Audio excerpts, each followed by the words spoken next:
Oi, crianças! Vamos começar mais uma aula hoje? Hoje a aula é de história. Vamos falar sobre viagens, migração, imigração, emigração. Todas as pessoas que saem do lugar em que elas vivem, elas vão migrar. Migrar quer dizer movimentar-se, mudar de endereço. Tem que mudar de endereço, não vale só ir passear, tá? Não, ela tem que mudar para esse lugar. Só que quando você faz essa mudança dentro do país que você vive, por exemplo, aqui dentro do Brasil, eu saí aqui do estado de São Paulo, vou morar lá no Paraná, lá embaixo, no Paraná. Eu estou mudando de casa. Eu estou saindo desta casa que eu vivo hoje e vou mudar lá no Paraná, numa cidadezinha lá. Isso é uma migração. Por quê? Porque eu estou mudando dentro do país.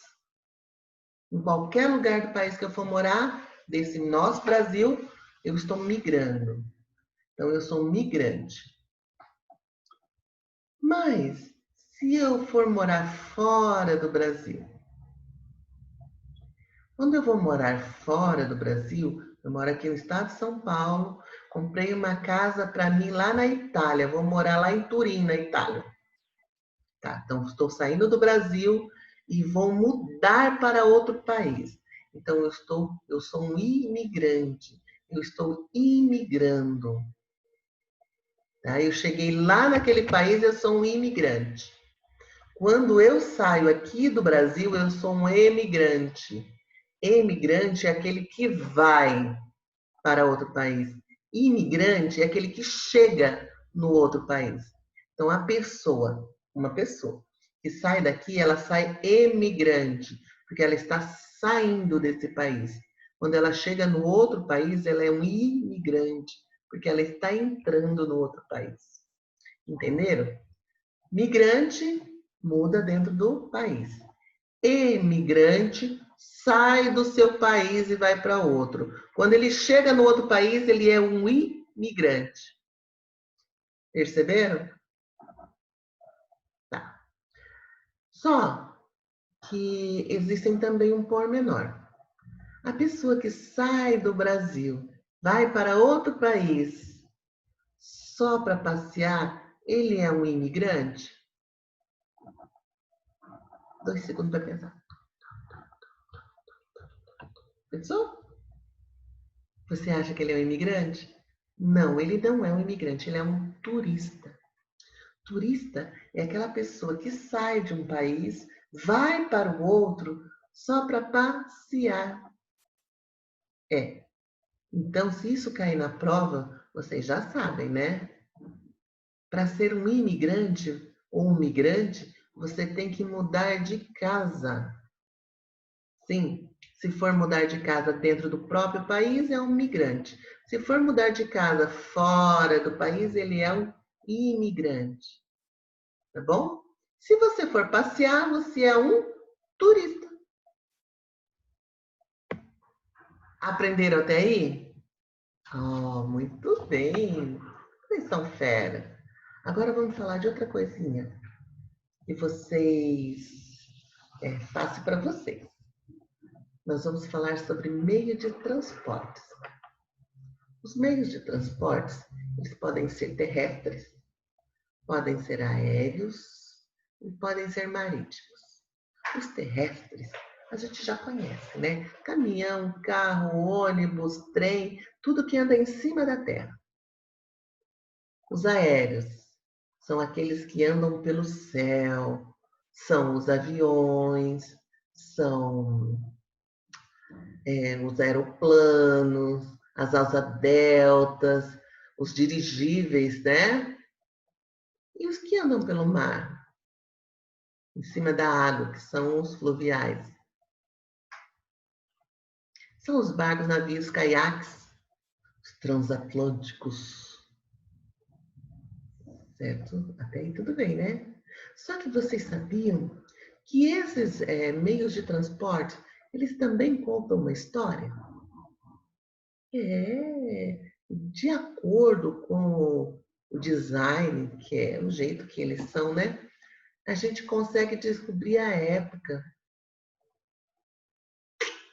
Por exemplo, quando a gente fala em roda, quando a roda foi inventada, ela era de pedra, né? Os homens da caverna, quando inventaram a roda, eles tinham o quê? Só pedra e madeira. Aí, quando a roda foi passando para o longo dos tempos, ela evoluiu para madeira. Os carros, em 1910 e 1920, usavam rodas de madeira. Até engraçado, né? Mas usavam rodas de madeira. E eles faziam como? Eles faziam a roda de madeira e uma borrachinha em volta. E os raios, que hoje em dia são de bicicleta, antigamente tinham nas rodas dos carros. Né? Já pensou andar com um carro assim, com roda de madeira? Mas resistia. Antes da gente usar os carros, a gente usava a tração animal como meio de transporte, que eram as carroças, os cavalos, as carroças também puxaram por bois. Aí depois foi evoluindo, até chegar nos carros mais primitivos, né, que foram as charretes e as carroças. As mais fechadinhas, que eram para pessoas que tinham mais dinheiro, e as abertas, que a população em geral, inclusive, construíam as suas carroças. Na época do Brasil Império, nós usávamos um negócio chamado carruagens. E o que são carruagens? São carroças elaboradas, né? As carruagens são carroças elaboradas. Olha aqui, ó, uma foto. Aí na sua página 159 do livro, nós vamos ver aqui uma carruagem, que são carrocinhas elaboradas. São, fazem o mesmo trabalho da carroça, levam as pessoas de um lugar para o outro e os produtos que elas querem levar, né? Só que elas são fechadas, mas bonitinhas. Nessa época eles faziam o quê? Faziam toda uma decoração e tal. Mas era uma carroça do mesmo jeito. Aí nós passamos ali pro fluvial. E como é que eram os fluviais, né? O meio de transporte fluvial desta época? Começou como remo, que tem até hoje, né? Depois eles elaboraram um motor a vapor. O que era um motor a vapor? Era uma caldeira. Era uma grande panela, como se fosse uma panela de pressão. Sabe a panela de pressão que vocês têm em casa? Quando ela esquenta, esquenta, esquenta, esquenta, esquenta, aí solta um vaporzinho por cima. Né? Aquele vaporzinho. Então, os navios a vapor eram desse jeito. Tinham grandes caldeiras que eles jogavam carvão para continuar queimando e elas produziam calor. Esse calor esquentava um recipiente fechado, que só tinha um lugar para sair o vapor até virar vapor. Aí, quando ele esquentava muito, ele era liberado por uma válvula. Essa válvula soltava o vapor com tanta força que esse vapor impulsionava o barco para frente, ou seja, empurrava esse barco para frente. Foi a primeira forma de motor impulsionado a vapor. Hoje em dia os motores são impulsionados a explosão interna, sabia? É. Lá dentro dos motores dos carros e dos navios e até dos aviões acontecem pequenas explosões. Então, ele solta uma faísquinha junto com o combustível e esse combustível explode, fazendo o quê? Duplicando de tamanho, né? Por causa dos gases. E isso impulsiona o motor para frente.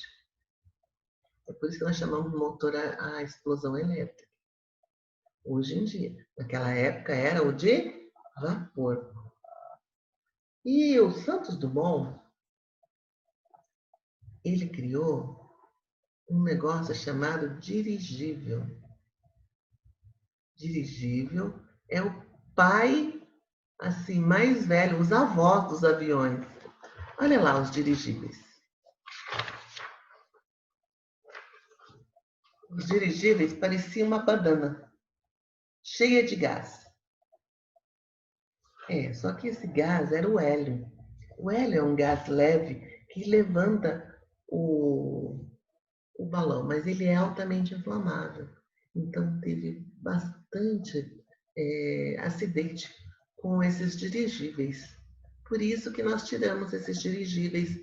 Nós, né, as pessoas de antigamente, tiraram os dirigíveis da rota, porque tinha dirigível que chegava até o Brasil, vinha da França e chegava ao Brasil. Era chique, mas ele não era seguro. Fazia o serviço dele, mas não era seguro. Inclusive, teve acidentes assim de morrerem todas as pessoas, porque ele se inflamava muito rápido. E a menor faísca podia fazer um acidente assim horrível. Até os dias de hoje. Hoje em dia nós temos o quê? Temos os aviões, os hidromotores. Ai, professora, o que é hidromotor? São aviões que podem pousar na água. Em vez de rodinha, ele tem uma esteira que flutua. Então eles pousam e alçam voo a partir da água. Legal, né? Também acho. Aí tem outros aviões que eles têm uma pazinha em vez da roda ou dessa alça de hidro. Essa pazinha é para lugares gelados, tá? São esquis.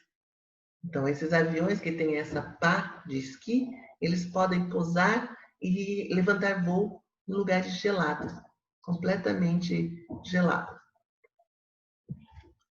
Aí depois disso, do avião moderno, né? Depois do 14 bis, que foi o Santos Dumont que inventou. E lá nos Estados Unidos, na mesma época, tinha os irmãos Wright, que também inventaram um avião. E aí, o que aconteceu? Depois dessa invenção do avião, passou pelo dirigível, e depois o avião foi ganhando notoriedade. Então, ele foi se evoluindo até os aviões que nós conhecemos hoje em dia, que levam mais de 400 pessoas, são extremamente seguros. Ah, professor, então nunca houve um acidente de avião? Houve e vai continuar havendo, mas eles são muito seguros. Sabe por quê? Porque a cada dia nós temos, em média, no país inteiro, 10 a 15 acidentes. Isso é estatística, isso acontece. E os aviões, em anos, não acontece um acidente. Então, as estatísticas de avião, esse é mais ou menos um acidente a cada 5 ou 6 anos. Isso quer dizer que eles são bastante seguros. É certo que quando acontece um acidente com o avião, morre muita gente, né? Porque eles carregam muita gente de uma vez. Mas eles não acontecem acidentes assim fáceis, eles são mais seguros. Aí, evoluindo, conquistamos os céus. Aí, o que aconteceu? O homem falou assim: agora que a gente já conquistou o céu do mundo, nós vamos conquistar o espaço. E uma outra evolução foram criar os foguetes. Os foguetes, para que eles pudessem passar a barreira das atmosferas da Terra e chegar até o espaço aberto. Espaço próximo e espaço aberto. Quando isso aconteceu, o homem conseguiu chegar à Lua. Nós já conquistamos a Lua. Vocês têm alguma dúvida? Se vocês tiverem dúvidas, meus amores, vão lá na página do WhatsApp e me perguntem. Vocês têm atividades, tá? Para fazer. Embora pareça muitas páginas, não é. Nós temos mais texto do que realmente temos atividade. Então vamos lá e façam suas atividades. Olha, quero que vocês tenham uma semana assim maravilhosa. E pintou saudade? Vai lá e fala com a professora. Eu estou sempre lá. Beijo, gente. Até a próxima aula.